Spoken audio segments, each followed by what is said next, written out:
Testing, testing. Dear Muhammad, testing, testing. Sing.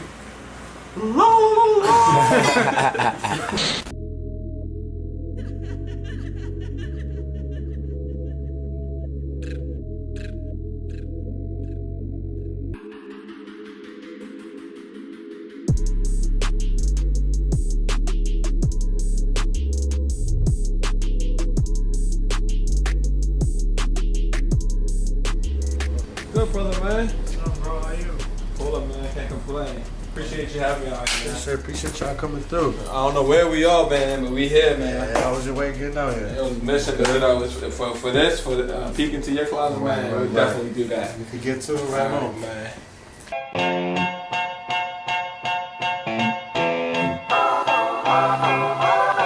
You personally, do you consider yourself a hype beast? Do you consider yourself a reseller? Do you consider yourself, a connoisseur? Well, I feel like now, to be honest, everybody's a hype beast. You can't even because when so much hype around shoes now, like everybody's like the competition is retarded. So it's like some shoes that come out like you might not like at first, but you just hear so much about it and you learn like a lot of different things. While like resale prices, like everything, it plays a lot into a lot of things. So do you think that's because social media and everybody has access to different avenues? Definitely. I mean, like young kids now, like 12, 13-year-olds, they come into the store with their daddies. Like the game is just so different now. Like when I was growing up, like we were like our generation, like we were buying the shoes when we were like in high school. But now like middle school, elementary school kids, they all like gotta have the newest stuff.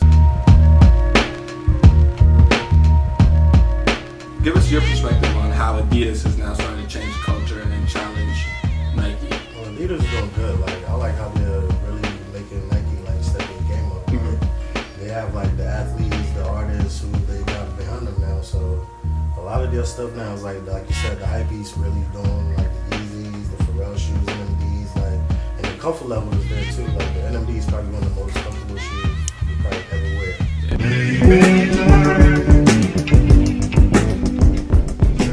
Adidas has athletes. They have athletes probably with names as big as Nike's, not the names in terms of LeBron James and Kobe's, but they have a good amount.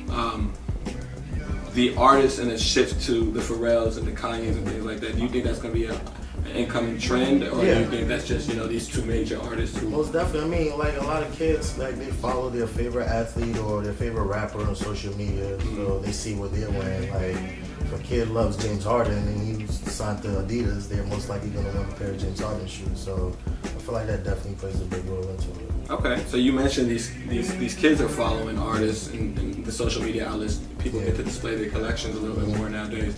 Who are those artists that don't have their own lines and aren't tied to a specific brand that, in terms of their collection, you're starting to recognize and respect, or already have recognized and respected?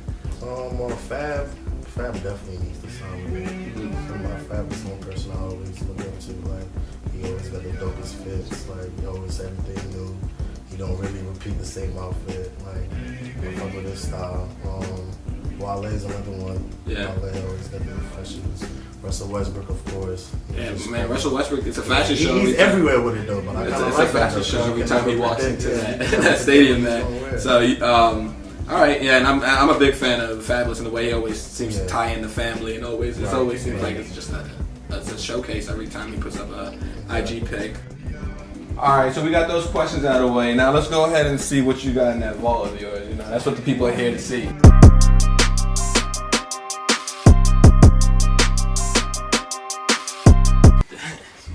This is beautiful, man. So I keep most of them. This is what we call an art gallery, ladies and gentlemen. Tell us a little bit about how important a shoe connect is, whether it be one person, a network. Well, I know a lot of people who are into the sneaker game, like who resell shoes, who know a lot of people get the shoes early, so that's definitely important. Like, and especially the way the game is now, like you're not guaranteed to get a pair of shoes. What is your favorite pair of shoes in your entire collection? And actually, they don't even have to be in here, but in terms of the commitment it took to get them and all that. Okay. Well, my favorite shoes right now, like shoes I wear all the time, probably gotta be the all black 750s, which are right here. Probably wear these like at least twice a week. These are like my favorite shoes right now. Always gotta fit. Like you can wear them or whatever. So right now, these are probably my favorite shoes right now.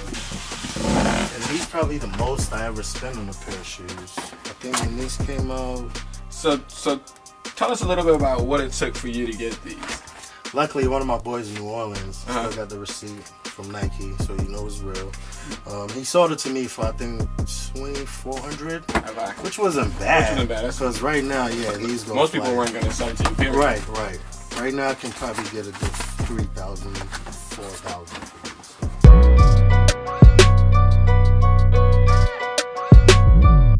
You know, different pairs of shoes, different lines, different brands, different collaborations. What are your top 3 favorite collaborations? Fragments. Jordan 1 Fragments. That's one of my top collabs. I like the Undefeated. Jordan 4 is Undefeated. I like that colorway. I like the Supreme Blazers.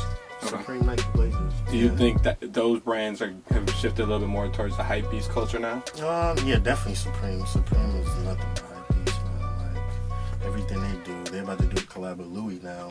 That's ridiculous prices coming out. So I feel like they're definitely. But I mean, it's just the market though. Like it's just supply and demand. All right, so as we wrap this up, I want to do a little bit of something for the fans. You know, we see a lot of the boxes here, so we'll do a little bit of sneaker roulette and touch. I'm gonna reach around a little bit, and you can tell us a little about the sneaker. Just wondering. I know we haven't talked much about Drake, who's a big influence in hip hop and started shifting. Do you happen to have any OVOs? Yeah, I do. Yeah, I got a pair of OVOs right here. Which are those? 10s. Somebody actually got me these as a gift. Somebody loves you. Yeah, they got me these. Somebody loves you. Yeah, that's actually the only pair of OVOs I have. One of the ones that just came out, actually. My favorites. This colorway, I feel like is dope. Plats and twos. Okay. So you got a little bit of everything, you know. Yeah, I just actually got these. These probably like my latest sneaker pickup. Yeah, one thing that most intrigued me is that case over there. Okay. That looks like it looks like some solids in there. Yeah. These the OG 17.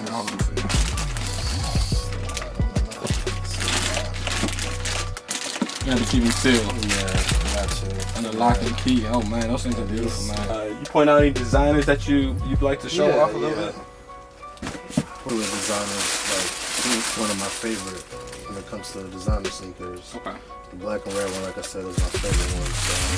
So. Look like these are the NMDs. Yeah. Is that right? Yeah. These the first colorway actually, the yellow ones. And the resale price on these is ridiculous now, like $1,200-$1,300. The next thing that caught my eye is this gold box back here. Looks a little intriguing. What you got back here? Find the Moments pack. Okay. Yeah, I got these actually in high school. It's probably one of the oldest pair of shoes I have in here. Okay. I got these in like 2007. Okay. I think I've only worn I wore these like maybe 3-4 times. Okay. And I wore these only once. Those things are beautiful, man. Yeah, I rarely pull these out, but... What's your special pair of foams? I know you're here from the DMV. My favorite foam? The Galaxy foams. I feel like was there a challenge to get those? Yeah, I feel like it wasn't really a challenge. I was on the hunt for them, but actually it just fell in my lap. I was at SneakerCon in DC, I want to say 2012, and somebody had them, and they wanted my Yeezys, Yeezys that were worn, so I just added I think $100 or $200, and we made the trade happen. One of the things I think, in my opinion, people who appreciate the culture and are real sneakerheads, they promote the culture. Right. So you got any tips or any advice or any quick words in regards to the sneaker culture? Stay away from fakes. Don't dabble around. Trust what you know. Don't try to do what you don't know. Don't be a hype beast, basically. Just stick to what you know. Don't just stick to your plan. Don't do nothing fancy. Just do what you gotta do. Get your shoes. That's it. All right, man. Thank you so much for your time, brother. Appreciate it. Appreciate you, man.